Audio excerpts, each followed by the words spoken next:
Unit 1 உங்களுக்கு சொல்லி கொடுத்திருக்கோம் 20 கேள்விகள் வரக்கூடிய அந்த முதல் தலைப்பை. இதை லேட்டர் ஆன் பார்ப்போம். இப்ப யூனிட் 2 அப்படிங்கறத எடுத்துப்போம். யூனிட் 2ல எத்தனை கேள்விகள் சார் வருது அப்படின்னு பார்த்தா 30 கேள்விகள் வருது. ஆனா இந்த யூனிட் 2ல என்னென்ன பெரும் தலைப்புகள் இருக்கு அப்படிங்கறது பார்க்கணும். ஏன்னா டிஎன்பிஎஸ்சி நம்மளுக்கு யூனிட் 2ல 30 கேள்விகள் சொல்லிட்டாங்க. ஆனா அது என்ன மாதிரியாக வரணும் அப்படிங்கறத நமக்கும் தெரிஞ்சுக்கணும். ரைட்டுங்களா? மொத்தம் 3 டிஃபரன்ஸ் கலர்ல கொடுத்திருக்கோம். ஏன்னா பேசிக்கா ஸ்டூடெண்ட்ஸுக்கு ஒரு யூனிட் 2 யூனிட்டுக்கு இந்த கலர் டிஃபரன்சஸ காமிச்சிட்டா அவங்க ஒவ்வொரு சிலபஸ்லயுமே இந்த மாதிரி இருக்கும் அப்படிங்கறத உள் வாங்கிப்பாங்க. அப்படிங்கறதுனாலதான் இந்த கலர் டிஃபரன்ஸ் கொடுத்திருக்கோம். அப்ப இங்க எத்தனை கலர்ஸ் இருக்கு? 1 ப்ளூ கலர் இருக்கு, 2வது கிரே கலர் இருக்கு, 3வதா எல்லோ கலர் இருக்கு. அப்ப இதன் மூலமாக நம்ம என்ன சார் தெரிஞ்சுக்கலாம் அப்படின்னா இந்த ப்ளூ கலர்ல இருக்கக்கூடியது எல்லாமே கான்ஸ்டிடியூஷன் தலைப்புகள். கான்ஸ்டிடியூஷன் தலைப்புகள்னா என்ன? நம்ம பிலிமினரியில இந்திய அரசியல் அமைப்புக்கு என்னென்னலாம் படிப்போமோ அந்த தலைப்புகள் இருக்கக்கூடிய பெரும் தலைப்பு கலர் அப்படிங்கிறது ப்ளூ கலர். கிரே கலர்ல என்ன சார் இருக்கு அப்படின்னா அட்மினிஸ்ட்ரேஷன் சம்பந்தப்பட்டது மட்டும்தான் இந்த கிரே கலர்ல படிக்க போறோம். எல்லோ கலர்ல என்ன படிக்க போறோம் அப்படின்னா திட்டங்கள் சார்ந்ததை மட்டும்தான் எல்லோ கலர்ல படிக்க போறோம். அப்ப டிஎன்பிஎஸ்சி இந்த 30 வினாக்களை எப்படி நமக்கு பிரித்து கேட்பதற்கான வாய்ப்பு இருக்கு? இந்த ப்ளூ செக்ஷன் கொஞ்சம் அதிகமாக இருக்குது.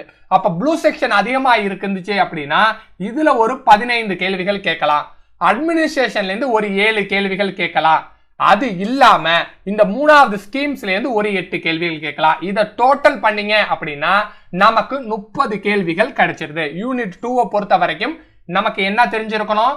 மொத்தம் 3 பெரும் தலைப்புகள் இருக்கு. அந்த 3 பெரும் தலைப்புகள்ல ப்ளூ கலர்ல இருக்கக்கூடியது கான்ஸ்டிடியூஷன், 2வது கிரே கலர்ல இருக்கக்கூடியது அட்மினிஸ்ட்ரேஷன் நிர்வாகம், 3வது எல்லோ கலர்ல இருக்கக்கூடியது ஸ்கீம்ஸ் சம்பந்தப்பட்ட கேள்வி. அப்ப 30 கேள்விகளை எப்படி பகுப்பாய்வு செய்து டிஎன்பிஎஸ்சி கேட்பாங்க அப்படிங்கறதையும் உங்கள்கிட்ட சொல்லிட்டோம். ரைட், இப்ப நம்ம என்ன பார்க்க போறோம்? யூனிட் 1ஐயே எடுத்துப்போம். ஏன்னா சில புதிய மாணவர்கள் இந்த தலைப்பை நீங்க பார்த்திருப்பீங்க. அப்ப 20 கேள்விகள் கொண்ட இந்த தலைப்பு எத்தனை கலர்ஸ் செக்மெண்ட் பண்ணிருக்கோம் அப்படின்னா அதே கிரே கலர் இருக்கக்கூடியது 3 தலைப்புகளா பிரிச்சிருக்கோம். அடுத்தது ப்ளூ கலர் இருக்கக்கூடியத 2வது தலைப்பா பிரிச்சிருக்கோம். எல்லோ கலரா இருக்கக்கூடியத 3வது தலைப்பா பிரிச்சிருக்கோம். அப்ப கிரே கலர்ல இருக்கக்கூடியது எல்லாமே என்ன சார் அப்படின்னா ஐஎன்எம்னு நம்ம படிச்சிருப்போம், இந்திய விடுதலை போராட்ட இயக்கம் அப்படின்னு. இந்த கிரே கலர்ல இருக்கக்கூடிய எல்லா தலைப்புகளுமே இந்திய சுதந்திர போராட்டம் சம்பந்தப்பட்டதா இருக்கும். எப்படி ஆங்கிலேயர்கள் வந்தாங்க, எப்படி நம்மள அடிமைப்படுத்தினாங்க, அவங்களுக்கு எதிர்த்து எப்படி இந்திய அளவிலும் தமிழகத்தின் அளவிலும் தலைவர்கள் போராடினாங்க அப்படிங்கிற மாதிரி இருக்கக்கூடியது எல்லாமே இங்க இருக்கு. 2வதா இருக்க ப்ளூ கலர்ல என்ன சார் பார்க்க போறோம் அப்படின்னா சோசியோ ரிலிஜியஸ் ரிஃபார்ம்ஸ். ஒன்னு இந்திய அளவுல பார்க்க போறோம், இன்னொன்னு தமிழகத்தின் அளவுல பார்க்க போறோம். 3வதா இருக்கிறது என்னது? தமிழ் சொசைட்டி, தமிழ் சம்பந்தப்பட்ட விஷயங்களை பார்க்க போறோம். அதுல லிட்ரேச்சராகவும் இருக்கலாம், இல்ல ஆர்கியாலஜிக்கல் எவிடன்சஸாகவும் இருக்கலாம். அது 3வது தலைப்பா இருக்கு. இந்த 3 தலைப்புகளை எப்படி சார் நம்மளுக்கு கேள்விகள் வரலாம் அப்படின்னா 10 கேள்விகள் ஐஎன்எம்ல இருந்து கேட்கலாம், 5 கேள்விகள் சோசியோ ரிலிஜியஸ் ரிஃபார்ம் சமூக சீர்திருத்த இயக்கங்கள்ல இருந்து கேட்கலாம். 5 கொஸ்டின்ஸ் எங்க இருந்து வரும் அப்படின்னா ஏசியன்ட் தமிழ், தமிழ் லிட்ரேச்சர் அப்படிங்கிற தலைப்புல வருவதற்கு வாய்ப்பு இருக்கு. அப்ப யூனிட் 1ஐயும் நம்ம என்ன பண்ணிட்டோம்? கம்ப்ளீட் பண்ணிட்டோம் ஃப்ளோ சார்ட் மெத்தட்ல. யூனிட் 3 எடுத்துப்போம். பெரும்பாலான மாணவர்கள் எங்க சார் பயப்படுறாங்க அப்படின்னா இந்த சயின்ஸ் அண்ட் டெக்னாலஜி பார்ட்டுக்கு தான் பயப்படுறாங்க. அப்ப சயின்ஸ் அண்ட் டெக்னாலஜி அப்படிங்கும் போது அப்ப 2 தலைப்பு இருக்கா சார்? உங்களுக்கு சந்தேகம் வரலாம். அப்ப இந்த பிக்சர்ல நீங்க பாக்குறீங்களா, இந்த பிக்சர்ல பார்க்கக்கூடியது சயின்ஸ் தலைப்புகள். ரைட்டா? இப்ப அடுத்தது நான் ஒண்ணு மாத்துவேன். அது என்னன்னு பாருங்க, டெக்னாலஜி சம்பந்தப்பட்ட தலைப்புகள் அப்படின்னு வச்சுக்கலாம். அண்டுக்கு பக்கத்துல உள்ள இந்த தலைப்பு. அப்ப நமக்கு 15 கேள்விகள் வருது. அப்ப 15 கேள்விகள் இருந்து எங்க சார் அதிக கேள்விகள் வரலாம், எங்க சார் கம்மியான கேள்விகள் வரலாம் அப்படின்னா இந்த டெக்னாலஜி சம்பந்தப்பட்ட கேள்விகள்ல 7 கேள்விகள் கேட்பதற்கான வாய்ப்பு இருக்கு.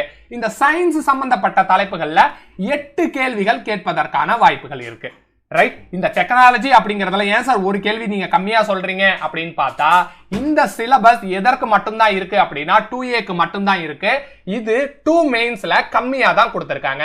சரி சார், டெக்னாலஜிங்கிறதுனால நான் பயப்படணுமான்னு கேட்டா இந்த டெக்னாலஜில நீங்க பயப்படவே தேவையில்ல. இந்த தலைப்புகள்ல இருக்கக்கூடிய இந்த கான்செப்டை நீங்க பள்ளி பாடத்திலேயே படிச்சிருப்பீங்க.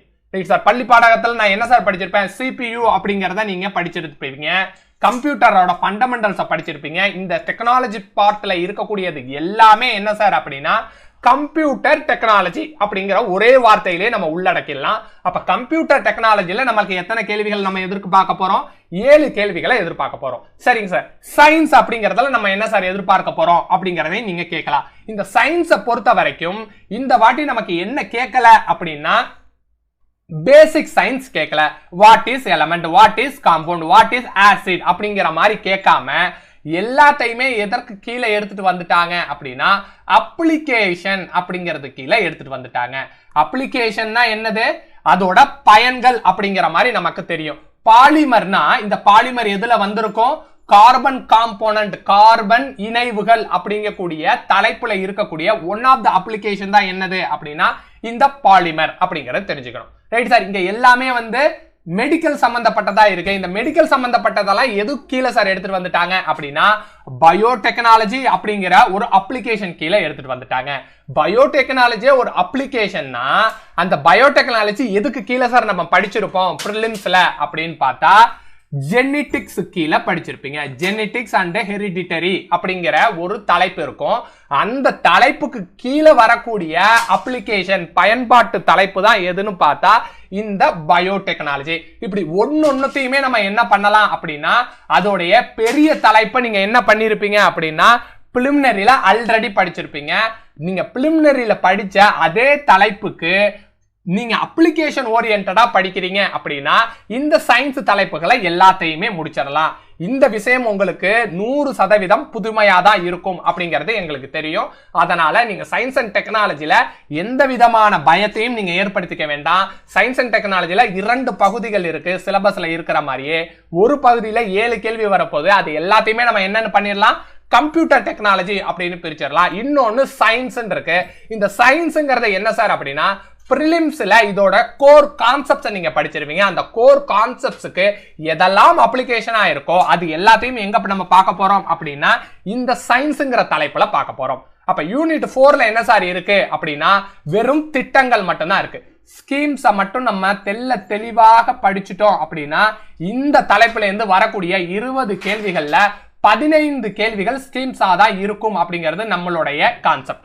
இந்த 15 கேள்விகளுக்கு இல்லாம மேற்கொண்டு ஒரு 5 கேள்விகள் இருக்கே சார் அப்படின்னா அதற்கு என்ன வரலாம் அப்படின்னா பாலிசிஸ் வரலாம். பாலிசிஸ்னா என்னது, கொள்கை முடிவுகள் வரலாம், இல்ல சட்டங்கள் வரலாம். சட்டங்கள்ங்கிறது என்னது, ஆக்ட். இப்ப உதாரணத்திற்கு எஜுகேஷன் அப்படிங்கறத எடுத்துப்போம். எஜுகேஷன்ல ரைட் டு எஜுகேஷன் அப்படிங்கிறது ஒன்னு கேக்குறாங்க அப்படின்னா அது ஸ்கீம்ஸ். ரைட் டு எஜுகேஷன் எந்த வருஷம் வந்துச்சு அப்படிங்கறது கேட்டா அது சட்டங்கள் தொடர்பானது. ரைட்டா? இப்போ உங்களுக்கு டிஃபரன்ஸ் தெரியணும் அப்படிங்கறதுக்காக தான் ஸ்கீம்ஸ், பாலிசிஸ், ஆக்ட் அப்படின்னு உங்களுக்கு கொடுத்திருக்கேன். இந்த 3 எந்த ஒரு மாணவர்கள் சரியாக உள்வாங்கி இந்த தலைப்பெல்லாம் கம்ப்ளீட் பண்ணிடுறாங்களோ அவங்களுக்கு வெற்றி மிக அருகில் இருக்கு அப்படிங்கறத தெரிஞ்சுப்போம். ரைட், மேற்கொண்டு என்ன சார் வேலை கேள்விகள் கேட்கலாம் அப்படின்னா டெஃபினேஷன் கேள்விகள் கேட்கலாம். இந்த டெஃபினேஷன்னா என்னது, வரையறைன்னு தமிழ்ல சொல்லுவோம். டெஃபினேஷன் கேள்விகள் ஏதாச்சும் ஒரு உதாரணம் சொல்ல முடியுமா சார்னா உமன் எம்பவர்மெண்ட்னா நீங்க என்ன நினைக்கிறீங்க அப்படிங்கறத கேட்கலாம். ரைட்டா? சைல்டு லேபர்னா என்ன, எந்த குழந்தைகள் 6 முதல் 14 வயதிற்கு உட்பட்ட குழந்தைகள் தான் என்னது வேலைக்கு செல்றாங்க அப்படின்னா சைல்டு லேபர்னு சொல்லுவோம். அப்ப அதற்கான வரையறையை தெரிஞ்சுக்கலாம். ரைட், அடுத்தது என்ன பண்ணலாம், பாப்புலேஷன் சம்பந்தப்பட்ட கேள்விகள் கேட்கலாம். பாப்புலேஷன் சம்பந்தப்பட்ட கேள்விகள்னா என்னது, எங்க அதிக மக்கள் தொகை இருக்கு, எங்க கம்மியான மக்கள் தொகை இருக்கு இப்படிங்கிற மாதிரி ஏற்கனவே வரையறை செய்த சில விஷயங்களை, சில தகவல்களை நம்மள்கிட்ட கேள்வியாக கேட்கலாம். இது மிக மிக எளிமையான டாபிக் அப்படிங்கறத தெரிஞ்சுக்கங்க.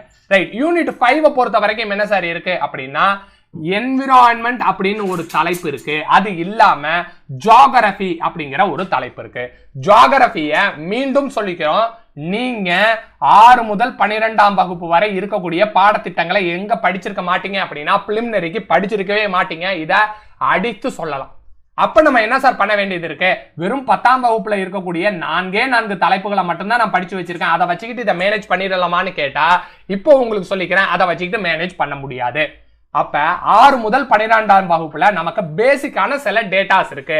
அது எல்லாத்தையும் எங்க ஒருங்கிணைச்சு படிக்கணும் அப்படின்னா இந்த தலைப்புக்கு நீங்க ஒருங்கிணைச்சு படிக்கணும். அப்ப பிரிலிம்ஸ்ல நீங்க படிக்கும் போதே இது எல்லா தகவலையும் ஒருங்கிணைச்சு நீங்க படிச்சிட்டீங்க அப்படின்னா மெயின்ஸ் வரும்போது உங்களுக்கு அது கடினமாக இருக்காது. ஆனா நீங்க என்ன தப்பு செய்றீங்க?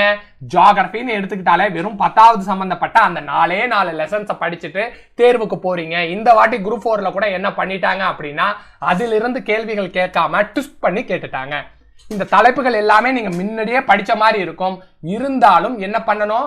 6 முதல் 12ஆம் வகுப்பு வரை இருக்கக்கூடிய அனைத்து தகவலையும் உள்ளடக்கி படிக்கக்கூடிய மாணவர்களுக்கு மிக எளிமையாக இந்த தேர்வை வெற்றி கொள்ள முடியும். சரி சார், ஜியோகிராஃபி பார்ட்டுக்கு நீங்க இதை சொல்லிட்டீங்க.